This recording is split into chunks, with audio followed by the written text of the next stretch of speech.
It's Friday, and I'm back with the next in our Fanzine Friday series. Today we're taking a look at The Beholder, number 24. Please stick around. I'm AZ Mountaineer. This is our channel, Old School Rules, where we celebrate the community of old school gamers and grognards who like classic RPGs, miniatures, magazines, and everything that goes with it. Each week on the Fanzine Friday series, I take a fanzine from my collection off the shelf for a closer look. And today, from March of 1981, this is The Beholder, number 24. Hope you enjoy the video. So after several weeks of looking at this fanzine, we're almost to the end of the run that Mike and Guy are responsible with. Mike Stoner, Guy Duke from the UK put together this fanzine. It's called The Beholder. It's this, what we're used to, heavy stock cover, pages folded in half and stapled. Of course, this is the original print that came out back in 1981. Let's take a look at our cover. This is from Jonathan White, and you look a little closer here. It looks to me like it's a shambling mound, and that's done by Guy Duke. And then on the right is maybe some type of a lizard man, and that's done by Jonathan White. First time we've had a cover that was sort of a combo between two different artists. As I mentioned, this is in March of 1981, and here's what we have in terms of contents. We have the editorial, Fantasy as She Is Writ, which are statting out some monsters from the Lord of the Rings books based on what they think how they're described in those books, those novels. Watt, which is some miscellaneous information. NPCs, these are actually NPCs for the DragonQuest game. Command words in connection with magic items. Magic jar, which are new magic items. The SM's corner, SM instead of DM. This is for Space, I think, Master instead of Dungeon Master. And this is for the space opera game that they like so much. Citadel of the Seiks, and this is Guy Duke's adventure, another really good one. And then animation. Contributors, Guy Duke, Mike Stoner. Alexander Self has some art, and then Derek Sutherland has the NPC article. Here's the original cover, and then there's a second cover, 60 pence, that I have, which is a reprint. Here's the editorial. They, for some reason, talk a lot about the, I think poking fun at themselves, the very uncreative way that they introduce their editorial each time. And then they say here of interest, it is definite. We have someone who's going to take over and continue publishing The Beholder after we, Mike and Guy, hand that off. And so they have one more issue. 25 is the last one these guys do, and they're handing that off. They say more to come in issue 25. We'll tell you a little bit more detail about that. But for now, you can send your subscription information to Scale Designs, is the name of the entity they tell you to send your letter to. Okay. Fantasy as She Is Writ, and again, these are statted out monsters based on the Tolkien fantasy novels. The first one is the Balrog, evil man-like spirits, and per the book, these large creatures carry a great whip and a flaming sword and move around in a constant state of shadow, rolling shadow around them. So they can be hard to see if they're in complete darkness. Okay. Then we have phantoms. These are the spirits of people who have died of natural danger, so like a marsh, ravine, cliff, cave-in, etc. And you see a face of a dead person glowing in an eerie light and calling upon you to join them. So I think these are the dead creatures they saw sort of like in the marshlands, Frodo and Sam did. The bramble is a sentient plant, and you basically get caught up in the brambles, making it hard to swing effectively, etc. So then they have a decent armor class of 6 and hit dice 3 for every 20 feet in length. So basically they just tangle you. Then we have trolls, or sometimes we call them the true trolls. These are, they say, as Ents are to the forest, the troll is to the stone. And they have armor class of 1 because they're rocky skin, but if they're exposed to direct sunlight, the stoniness begins to grow inward and they will die, as you know from the novels. And then we have the vampires. They say not your Dracula type. These are vampire spirits that inhabit the form of a giant bat. And so they come in, they claw you. If they claw you successfully with their talons, they can also begin to suck your blood. The Ents, we all know, I think, very, very well. The animated tree spirits or tree-like giants. And then the Barrow Wights, the undead spirit that animates evil people after they've died. In their version, the barrel wight cannot come out into daylight. It would cause them to collapse into a pile of bones, so they live in, in an underground cave or burial area and try to get you to come in there, where they would try, of course, to kill you. Here are some suggestions. This is pretty, I think, clever or funny. Music you could play based on some occurrence, what's occurring at your table. For example, during a melee combat, you could play AC/DC song, If You Want Blood, You've Got It. Meeting a silver dragon, that probably should be a white dragon. The Freeze from Spandau Ballet, or I think that's how you say it. Your character dies, you play Stairway to Heaven from Led Zeppelin, or Hellbound from Tigers of Pan, something, the word was cut off. Meet a Cockatrice, Please Don't Touch by Motorhead, and on and on. So it's, anyway, I thought it was pretty funny, and we could probably do that today with modern songs as well. NPCs, this is Derek Sutherland's article, and it's how to roll up some NPCs for the Dragon Quest game. He just said it was something that they didn't have, so he wanted to add that in. Then we have this short article on command words, basically to activate a magic item, whether it's the magic enchantment of a sword or a wand, etc.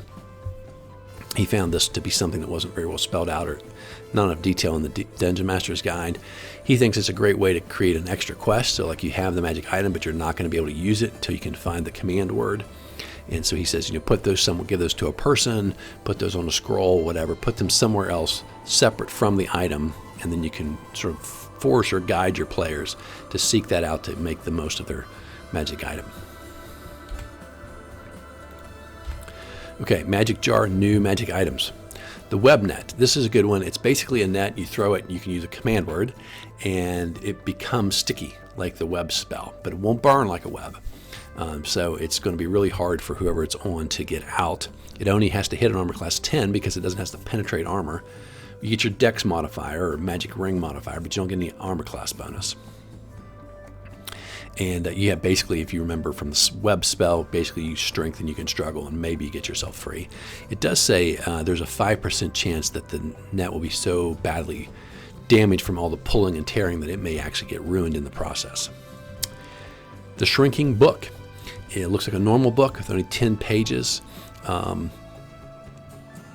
you open it, the book grows by 5% cumulative, and then when it closes, it shrinks back down, but it will also shrink the person who was looking at it at the same time. It's sort of a weird item.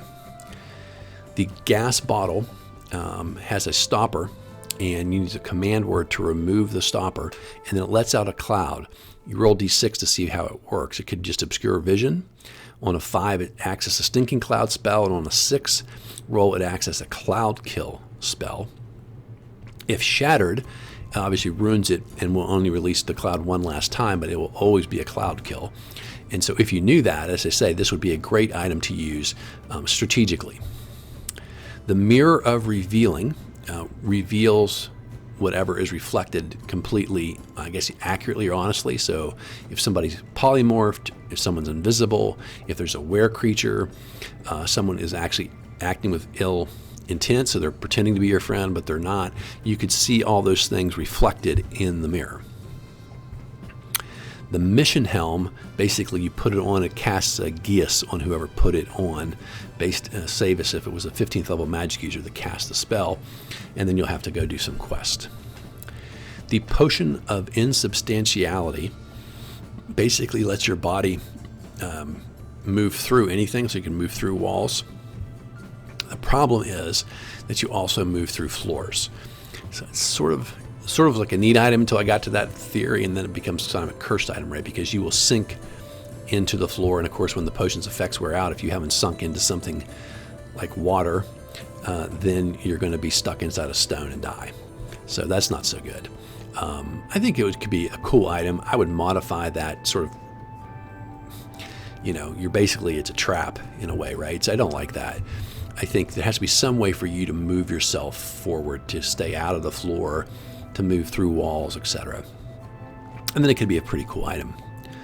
The Map of Confusion gives you a totally accurate map when you first look at it, but then it randomly changes. And I don't know whether it's supposed to randomly change to another part of the dungeon you're in, so you just don't know what you're looking at, or it just changes to be something completely random that might even be like a real dungeon, you know. But so the map is constantly changing. Every time you look at it, basically it's going to look like something different. And finally, the trick scroll. It looks like a spell, but I guess that they're going to have a label, like it'll say fireball, and then it'll say what you would read. But everything on the scroll is mislabeled. So it is a spell, but it's not the spell that you think it is. And I guess you can't figure out what it is until you start reading it. So that's, anyway, the point is, you think you're casting fireball, you might cast polymorph, you might cast lightning bolt, you might cast enlarge, you might cast dispel magic. You know, you don't know what spell's going to be there until you read it. So that's actually kind of clever, although players aren't going to like it a whole lot. So now we have the Star, I guess they call it the Star Master, not the Space Master corner. And this is just an article and some improvements, some tips for you how to better run your space opera game. And then we have the adventure. It's another great one. Guy Duke is just, again, have a huge amount of respect for his ability to turn out these adventures. They're all have a different flavor to them, and yet they're all, I think, pretty good. So this is the Citadel of the Seiks. Our background is there's a small city called Ankara, and it's in significant part divided up between the Citadel, where the rich people live, and the poor area that's called Aradin, except for it's missing a vowel. And that's where they come there and they grab the people and use them as slaves or whatever to, you know, continue their riches. They've turned evil and they worship or follow some ancient artifact, which is the, I guess they said this is inspired by Michael Moorcock's The Sword of the Dawn. I don't know if I've ever read that one. But anyway, so they have this ancient sword that you need to basically try and infiltrate and steal in order to weaken them. And then, so you have the good luck of learning that there is a guy named Omar Thengel who opposes them, and he's basically a bandit and lives outside the city. And so you'll have to find your way to him.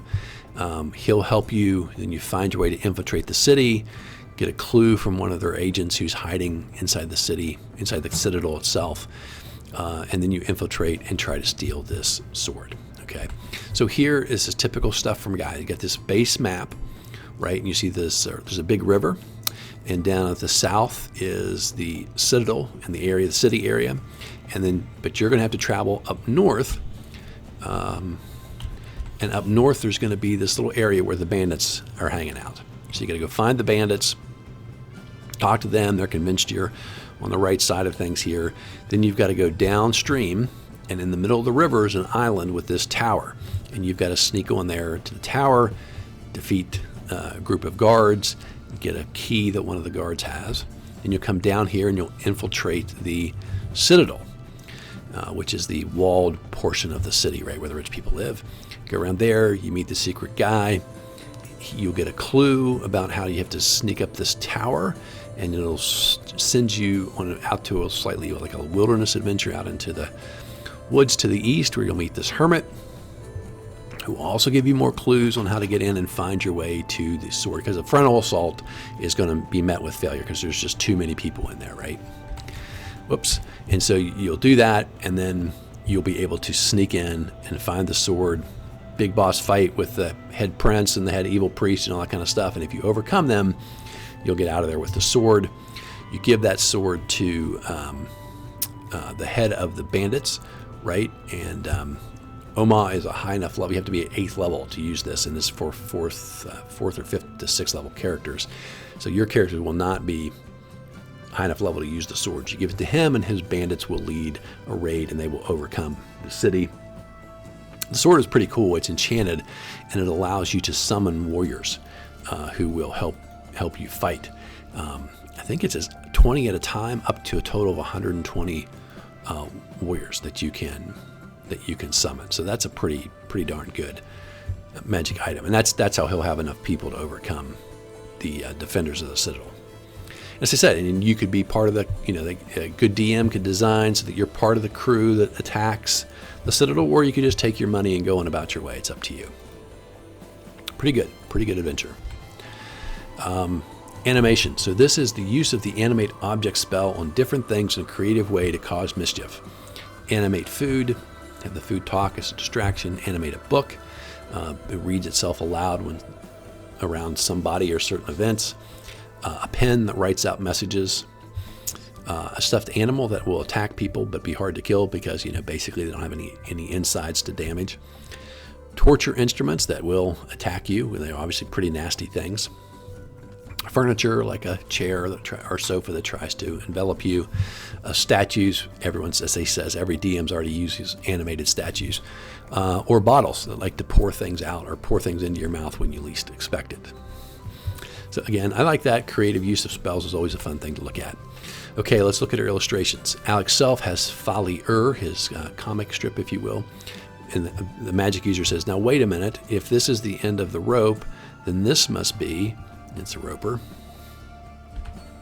And here, I don't know what this first one is. It looks like an LN, maybe the initials of this demon-looking creature on the left. And then Alex Self has this combat where this warrior has chopped off the hand of the person he's fighting. And then here, this looks like some orcs fighting maybe another orc, or maybe it's a warrior. Can't really tell for sure. And here's the back cover. For the first time, it's different. It's almost always been the same except for the price they have on here. But now this is advertisements. I know you think you know this already. Subscriptions. It's a little bit late for that, isn't it? Copyright 1981. And then contributions, see inside for details on contributions. And here's another piece of Alex Self art where he is labeled, this is Elric, the famous Michael Moorcock's Melnibonian, right? The anti-hero. All right, so that is it. A little shorter than normal because that one adventure was so large. But this is the Beholder number 24 from March of 1981. Hope you enjoyed today's video. Hope you're enjoying our series, and I hope you're subscribed. If you have friends who might enjoy our content, please send them our way, and hopefully they will be subscribers as well. I'm pleased to announce we've crested over 900 subscribers at this point, so we are closing in on the magic mark of 1,000 subscribers. Have a great Friday. Have a great weekend. Until next time, my friends, keep rolling 20s.